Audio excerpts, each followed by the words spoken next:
Buen día para todos.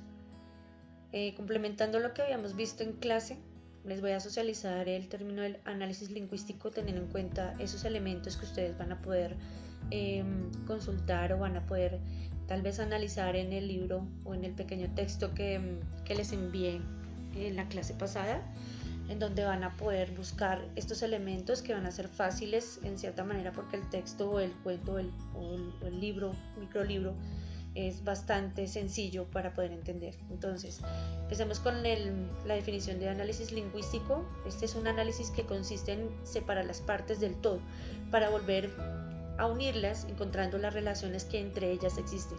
En esta reconstrucción del todo se encuentra el conocimiento de ese todo y su unión con lo universal. Estos son dos aspectos a tener en cuenta, que en ellos son el fondo y la forma.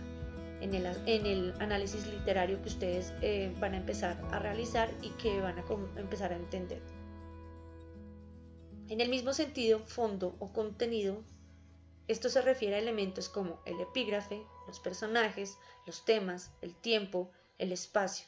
En cuanto a la forma o estructura se refiere al narrador con base a la estructura de la obra, los recursos o el contenido o las figuras literarias y el vocabulario. Vamos a empezar aquí con en este análisis lingüístico con sus elementos, para que lo tengan en cuenta y lo consulten en la obra que ustedes están leyendo.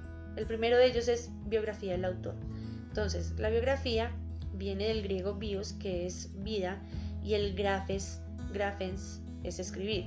Es la historia de la vida de una persona narrada desde su nacimiento hasta la muerte, consignando sus hechos logrados y sus fracasos, así como todo cuanto de significativo puede interesar de la misma persona, es decir, aspectos muy relevantes de este personaje, de este autor, en donde llamen la atención por parte de ustedes.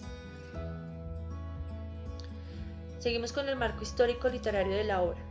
Este marco histórico es sumamente importante ya que debemos encuadrar la obra en la época en la cual está escrita.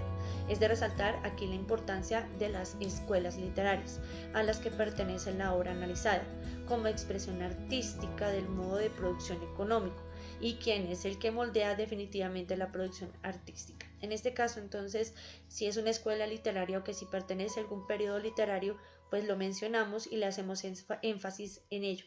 Hay que entender de que hay algunos textos o hay algunos libros que de pronto no estén enmarcados dentro de un contexto histórico, pero sí literario. Y en este caso, Prometeo encadenado está enfocado dentro de un periodo literario y les sirve de insumo para que ustedes puedan tomar eso de punto de partida, en este caso, la literatura griega. Vamos con la cronología. Del griego, cronos, que es tiempo, y logos, que es el estudio. Es la ciencia cuya finalidad es dar el orden temporal a los acontecimientos históricos. Forma parte de la historia. En esto se refiere tanto al autor como a la obra en cuestión. Es decir, que si hay tiempos hay constantes dentro de la obra, si los detectan, pues hay que mencionarlos. Si no en esos casos, entonces no se determina, pero sí se llega a analizar una situación o un contexto determinado. Vamos con la sinopsis de la obra. Sinopsis procede del latín sinopsis, cuyos orígenes se remontan al griego. Se trata del resumen o sumario de una obra, un libro, una película, etc. Es decir, si es el resumen, es una breve descripción de la obra en términos de lo que llama la atención en sus aspectos y en la estructura como tal. Pero básicamente se centra también en el tema, llamando la atención de acuerdo a lo que ustedes puedan escribir y de lo que puedan resaltar de ella, sin dejar de salirse de la línea argumentativa de que es una sinopsis. Si en ese caso hay dudas de ese término sinopsis, de cómo se escribió, cómo está explicada, de qué manera la pueden entender, entonces sería bueno de que se consultara ese término para que lo pudieran diferenciar. Aparte de lo que es la sinopsis, es el argumento. Entonces, como les estaba yo comentando en clase, el argumento viene la palabra argumentum, que es prueba o razón para justificar algo como verdad o como acción razonable. Entonces, esta es la expresión oral o escrita de un razonamiento. En una obra literaria, en este caso, es el relato de los principales acontecimientos y acciones que ocurren ordenados de forma cronológica, y es de anotar que se debe elaborar con sus propias palabras, por lo cual refleja el estilo del narrador, es decir, de ustedes. Entonces, todo lo que pueda resaltar de esa interpretación personal que ustedes hagan con respecto al argumento. Hay que diferenciar estas dos características o estos dos elementos que son la sinopsis y ya que son hechos o situaciones que suceden dentro del punto de vista de lo cronológico, y la sinopsis ya es una cuestión totalmente diferente y mucho más explícita o sencilla. Tenemos los personajes.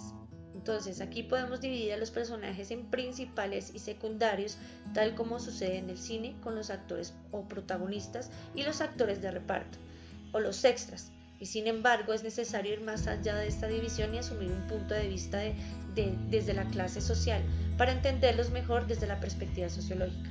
En este caso, cada uno tiene un nivel, cada uno de estos personajes. Entonces, si es necesario colocarlos desde una perspectiva sociológica, los colocamos, pero en ese caso, si no se pueden detectar, simplemente ordenamos en orden de aparición los personajes, o por ejemplo los principales y los secundarios y los extras, si no se puede determinar en la obra y si la obra tampoco no se los permite a ustedes. Entonces este elemento no requiere de tanto sobreesfuerzo en tratar de puntualizar cada uno de ellos, pero si queremos diferenciar los personajes de los principales a los secundarios, ya queda a libre albedrío del que realiza el análisis lingüístico.